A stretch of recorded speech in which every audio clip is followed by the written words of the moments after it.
તો હવે વાત કરીએ લીલી પરિક્રમાની।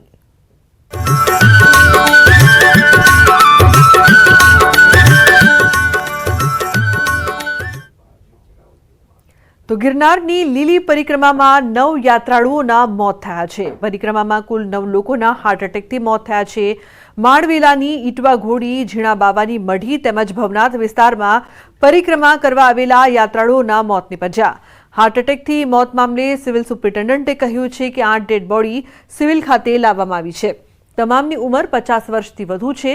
જસદણ, ગાંધીધામ, મુંબઈ, અમદાવાદ તેમજ રાજકોટના 3 ભાવિકના મોત થયા છે। સિવિલ સુપ્રિન્ટેન્ડન્ટે ભાવિકોને પરિક્રમામાં સતત ન ચાલવા તેમજ શરીરની કાળજી રાખવા માટે અપીલ કરી છે। કમનસીબે સિવિલ હોસ્પિટલ ખાતે 8 મૃતદેહ લાવવામાં આવેલ છે। આ જે મૃતદેહ લાવવામાં આવેલ છે એ બધા બ્રોડ ડેડ હતા અને તેઓની ઉંમર 50 થી 70 વર્ષની વચ્ચે હતી અને બધામાં હાર્ટ એટેકથી મૃત્યુ થયેલ હોય એવું લાગે છે। તો જૂનાગઢના ગરવા ગિરનાર ખાતે પરિક્રમાનો રંગેચંગે પ્રારંભ થઈ ગયો છે। વહેલી સવારથી ગિરનારના જંગલમાં લાખોની સંખ્યામાં ભાવિકો મોટી સંખ્યામાં પહોંચ્યા હતા। મહત્વનું છે કે ગિરનારની લીલી પરિક્રમાનો પ્રારંભ વિધિવત રીતે દેવ દિવાળીની મધ્યરાત્રિથી શરૂ થતો હોય છે, પરંતુ લીલી પરિક્રમાના ગેટ પાસે ભાવિકોની ભીડ જોતા પરિક્રમા વહેલી શરૂ કરવાની તંત્રને ફરજ પડી હતી। પરિક્રમાના બીજા દિવસે 2 લાખ જેટલા ભક્તોએ ઈટવા ઘોડી થઈ પ્રવેશ કર્યો।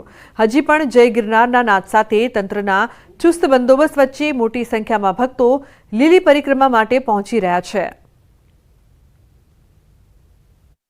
ગિરનારની લીલુડી પરિક્રમા ગઈકાલથી શરૂ થઈ ગઈ છે। આમ જોવા જોઈએ તો આ પરિક્રમા છે તે દેવ દિવાળીની મધ્યરાત્રિથી વિધિવત શરૂ થાય છે, પણ વન વિભાગ અને વહીવટી તંત્ર દ્વારા જે યાત્રિકોની ભીડ જોતા છે તે ગઈકાલથી જ લોકોને પ્રવેશ આપી દેવામાં આવ્યો હતો।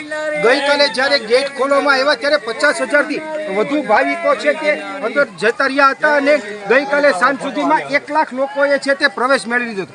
આજે બીજા દિવસે વહેલી સવારથી એક ધારો છે તે યાત્રિકોનો પ્રવાહ છે તે શરૂ છે અને તેને લઈ અને અંદાજિત 2 લાખથી વધુ લોકોએ આજે પ્રવેશ મેળવી લીધો છે તેવું હાલ માનવામાં આવી રહ્યું છે। અને હાલ જે પરિક્રમા છે તેમાં યાત્રાળુઓનો અવિરત પ્રવાહ છે તે વહી રહ્યો છે, તેને લઈ અને આજ સાંજ સુધીમાં કે મોડી રાત સુધીમાં બોરદેવીનો જે છેલ્લો પડાવ છે ત્યાંથી અંદાજિત 1 લાખ યાત્રાળુઓ પોતાની પરિક્રમા પૂરી કરશે તેવો હાલ અંદાજ સેવાઈ રહ્યો છે। ત્યારે આજે મધ્યરાત્રિએ જે પરિક્રમાનો વિધિવત પ્રારંભ થનાર છે તે ઔપચારિક બની રહેશે।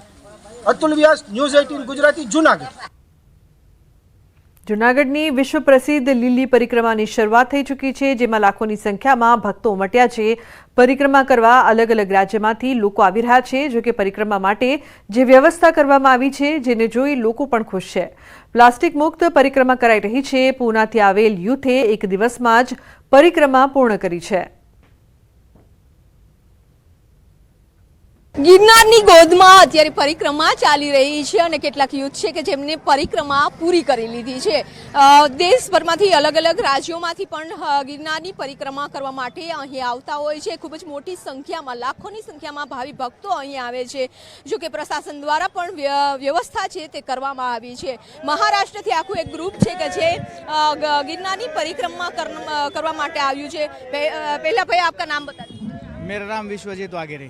कहाँ से आए हो? पिंपरी गाँव, पुणे, महाराष्ट्र। हर साल आते हो या तो हर साल आता हूँ, 5वीं बार है ये बार। 5वीं बार आए हो तो आपका एक्सपीरियंस शेयर कीजिए। बहुत अच्छा एक्सपीरियंस है। सब थकान विकान दूर हो जाती है और अच्छा होता है। लाइफ में सब अच्छा होता है। एक नंबर है।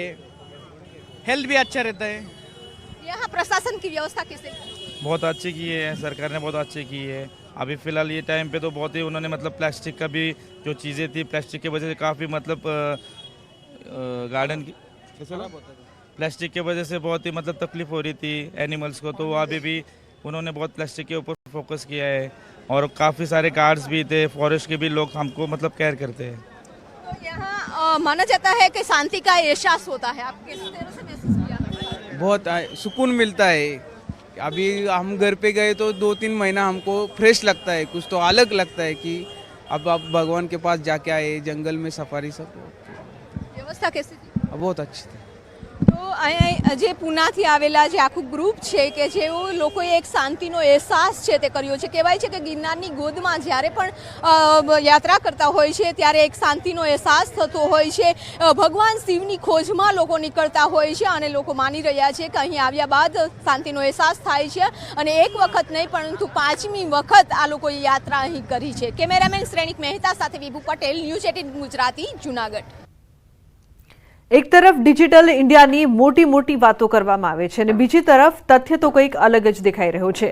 મોરબીમાં વારંવાર થતી નેટ કનેક્ટિવિટી લોસ તેમજ સર્વર્સ ડાઉન જેવી સમસ્યાઓના કારણે રેશન કાર્ડમાં નામ કમી કરાવવા, નામ ચડાવવા તેમજ KYC જેવી નાની કામગીરીઓ માટે પણ અરજદારોને કલાકો સુધી રાહ જોવી પડે છે. અમુક વખત તો અરજદારોને આખો દિવસ સુધી બેસી રહેવું પડે છે. ત્યારે વારંવાર સર્જાતી આ પ્રકારની સમસ્યાઓ દૂર કરવા તંત્ર દ્વારા નક્કર પગલાં લેવામાં આવે તેવી લોકમાંગ ઉઠી રહી છે. મહિનાની અંદર 2 થી 3 દિવસ જ ચાલુ રહીએ છે અને અહીંયા આવે માણસો કામ ધંધા મૂકીને આવે, બૈરાઓને કામ બધા મૂકીને આવે, અહીંયા આવે એટલે સર્વર ડાઉન. તો આ બાબતમાં અનેક વાર રજૂઆત સરકારને કર્યા હોવાથી, કલેક્ટરને રજૂઆત કર્યા હોવાથી કોઈ પણ જાતનો જવાબ દેતા નથી. કયા કારણથી સર્વર ડાઉન હોય છે? તો માણસો અત્યારે રોજીરોટી કરવા માટે નોકરી કરવા જાય કે સર્વર ડાઉન કરવા જાય, અહીંયા જાય કે તમે અંગૂઠો દઈ આવો તો અહીંયાથી પાછા ધક્કા ખવડાવે. તો શું સરકારને ધક્કા જ ખાવાના પબ્લિકને? અહીંયા અમે રેશન કાર્ડ ચાલુ કરવા માટે આવ્યા છીએ. અમારું રેશન કાર્ડ બંધ થઈ ગયું છે. સવારથી અમે આવ્યા છીએ, હજી અમારો વારો આવ્યો નથી. કનેક્ટિવિટી સવારથી બંધ જ છે. એટલે 2-3 કલાકથી હેરાન થાય છે બપોર પછીના. હજી હવે કે કાલ આવજો સવારે 10 વાગે, ત્યાં ટોકન આપશું ને ટોકન આપ્યા પછી તમારો વારો આવે ત્યાં વારો આવશે. તો ખેડાના વડતાલમાં લક્ષ્મીનારાયણ દ્વિશતાબ્દી મહોત્સવનો આજે 7મો દિવસ. રોજના 2 લાખથી વધુ હરિભક્તો વડતાલ સ્વામિનારાયણના આ મહોત્સવમાં હાજરી આપે છે. ત્યારે મંદિરના હરિભક્તો દ્વારા નિઃશુલ્ક શેરડીના રસનું વિતરણ કેન્દ્ર શરૂ કરવામાં આવ્યું છે. રોજ મહોત્સવમાં આવતા હરિભક્તોને નિઃશુલ્ક શેરડીના અને મોસંબીના રસનું વિતરણ કરવામાં આવે છે.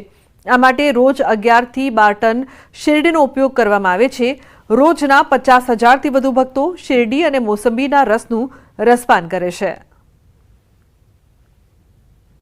શેરડીનો રસ મશીનમાં પીલવામાં આવે છે, ત્યારબાદ એને ગાળવામાં આવે છે. એમાં લીંબુ, આદુ એ બધું જ નાખીને એ મોટરથી પછી ઓવરહેડ ટેન્કમાં મૂકવામાં આવે છે અને ત્યાં એક બાજુ બહેનોને અને બીજી બાજુ પુરુષોને 5-6 નળ છે, એ નળ દ્વારા અને શેરડીનો રસ પીરસવામાં આવે છે. ઘણા બધા ભાવિક બહેનો હજારોની સંખ્યામાં ઠંડુ એકદમ ફ્રેશ, કોઈ જ ભેળસેળ વગરનું, કોઈ મસાલા વગરનું અહીંયા ડાયરેક્ટ તમને ઓરેન્જનું શરબત આપવામાં આવે છે. શેરડીનો રસ અને મોસંબીના રસનું વિતરણ કરવામાં આવી રહ્યું છે. શેરડીના રસનું પણ વિતરણ કરવામાં આવી રહ્યું છે. રોજ 11 થી 12 ટન જેટલી શેરડીનો ઉપયોગ કરવામાં આવે છે.